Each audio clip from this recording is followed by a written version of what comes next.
is enough said. Happy Thursday, Heat Nation! Ernest here, back with another Miami Heat Talk video. Before we get started, you guys would really appreciate it if you could subscribe to the channel, click that like button, don't forget to click the notification bell to get all my updates. Now, together, let's go on another Miami Heat Talk adventure. The Miami Heat do have a game tonight against the Orlando Magic. Gotta be a revenge game. Last game was terribly embarrassing. The Heat had a 25-point lead, lost that because they only scored 8 points in the fourth quarter. Were outscored 37-8 in the fourth quarter. Embarrassing loss. So come back from that, get that dub. This will put you 15-13, and you'll continue your hunt for a top 4 seed. I still believe, guys, that the Miami Heat can get a top 4 seed in the Eastern Conference. You just need a little momentum. We need big games from guys like Tyler Hero, Bam Adebayo, Nikola Jovic, Duncan Robinson. I want to see Kel'el Ware get more time, get more acclimated in this system. We do that, who knows what can happen. But we all know what's going on. We all know the big thing that happened yesterday. It was broken by Shams Charania, multiple Heat platforms, that Jimmy Butler prefers to be traded out of the Miami Heat. It was also reported that Jimmy Butler's return to competition today was listed as doubtful against the Orlando Magic. So Jimmy Butler most likely will not play. Terry Rozier is also questionable. Josh Richardson is out. Drew Smith is out. My interests perk up with the fact that Jimmy Butler's still out and Terry Rozier may not play. I think Rozier might be there. He's questionable. But it's like I mentioned in yesterday's video. Could the Miami Heat possibly to move both guys, Jimmy Butler and Terry Rozier? Time will tell. It's all depending on who you're looking to trade Jimmy for, if the trade is going to be done. Because it was also reported yesterday that Jimmy Butler hasn't formally requested a trade. Jimmy Butler has not told the Miami Heat to trade him. He's basically said, if you don't trade me, I'll stay and play it out. I'm going to opt out of my player option after this season. If you keep me, cool. If you trade me, cool. That's basically what's going on right now. There hasn't really been much of a change except for that. We know all this stuff happened in the offseason when Jimmy got injured, made those comments against New York and Boston when he said that if he was still playing, they'd be home. We know that Pat Riley told Jimmy Butler to shut up if he's not playing. We know that the Miami Heat didn't give Jimmy Butler a contract extension. We knew all of this would be looming. We just didn't know it would happen like this on Christmas Day. But since then, a few things have happened that I want to talk about. Shams Charania yesterday was on ESPN talking about some of this, and he did report a few things. First and foremost, that Jimmy Butler and his camp were blindsided and taken by surprise from Pat Riley's comments. So I'm going to read a little post that was put in here.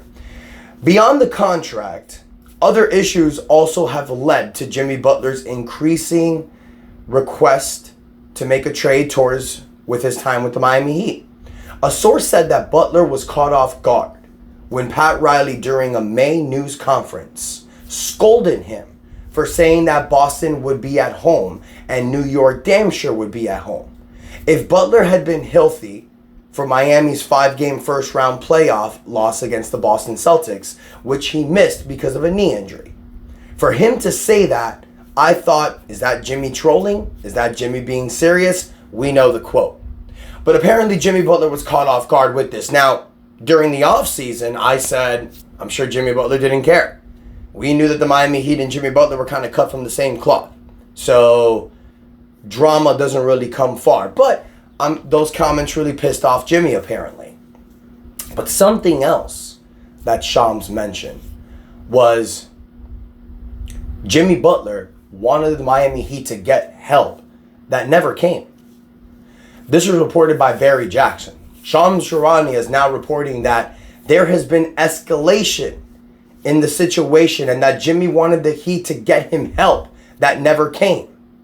He did want Lowry, but said Jimmy won't be unprofessional and the Heat is not showing urgency in Jimmy trade talks, end quote. Okay, so that's an interesting comment because Heat fans have been saying this for years. Heat fans have been saying the Miami Heat have not gotten Jimmy Butler help. Jimmy Butler needs help. Get this man some help to win a championship. Now, Heat fans have also said that Pat Riley's sleeping, that he hasn't tried. I'm going to play devil's advocate here, you guys, because yes, I mean, the Miami Heat never got that guy to put next to Jimmy Butler. But it's not like they haven't tried, okay? Yes, they signed Kyle Lowry in a sign and trade in the 2021 offseason. This was a request by Jimmy Butler. Jimmy wanted his guy with him. It worked. The first season that Kyle Lowry was here, the Miami Heat were a first seed, went to Game 7 in the Eastern Conference Finals, was a Jimmy Butler three-point shot away from making the NBA Finals. Even though they didn't win it, it was still a great season. The next year, the Miami Heat made that magical run as an 8th seed to the NBA Finals. But Kyle Lowry had to take a backseat to Gabe Vincent coming off the bench. That third year with Kyle Lowry here, you just saw a man that was completely depleted. So that contract didn't work. Wasn't the Heat's fault, wasn't Jimmy's fault. They just went all in on a 35-year-old Kyle Lowry who broke down. After that, the Heat tried making moves. They tried trading for Kevin Durant. Didn't happen. They were in talks for Kyrie Irving. Didn't happen. But the hottest time, and this is where I think where Pat Riley may be a little bit at fault here, was the 2023 offseason. After the Miami Heat made that Cinderella 8th seed run to the NBA Finals, and you saw in the finals what they were lacking, it was time to make a move. It was time to get Jimmy some help. Damian Lillard was available. Now, this is how you perceive this, because Pat Riley made an offer. There was a trade offer made. It just wasn't accepted. And Pat Riley wasn't willing to go all in for Damian Lillard. And that respectfully so. The dude is making max money until he's 37 years old. Pat Riley didn't want to hamper himself by giving all his young assets and his draft picks. Respectable. But at the end of the day, Milwaukee came and stole Damian Lillard from you.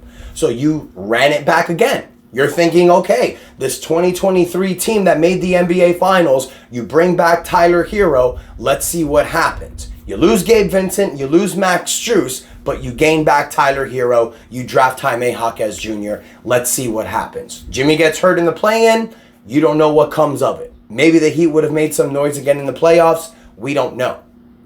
But then the Miami Heat didn't do anything else after that. You traded for Terry Rozier in last year in mid-season. You make that trade for Terry Rozier, doesn't end up working the way you think. So maybe that was another mistake. Maybe you should have just let Kyle Lowry's contract expire. This would have given you a little bit of flexibility to bring someone for the full mid-level exception, but you didn't do that. So yes, hindsight being 2020, maybe some of these deals shouldn't have been made. Maybe you shouldn't have picked up Kyle Lowry. Maybe you shouldn't have traded for Terry Rozier. Maybe you should have waited to get the right player. But to say that it's fully Pat Riley's fault, I mean, maybe, maybe not. I don't really think there's anybody to blame. I just think it's a series of bad luck and it's a series of shortcomings. But the unfortunate part here, you guys, is that it does seem like this Miami Heat and Jimmy Butler marriage has run its course and is coming towards the end. But the question is, when is it going to happen? Mid-season? During the off-season and free agency when Jimmy Butler walks and opts out of his contract? Or maybe it's a sign and trade. But there is another option. Time heals all wounds.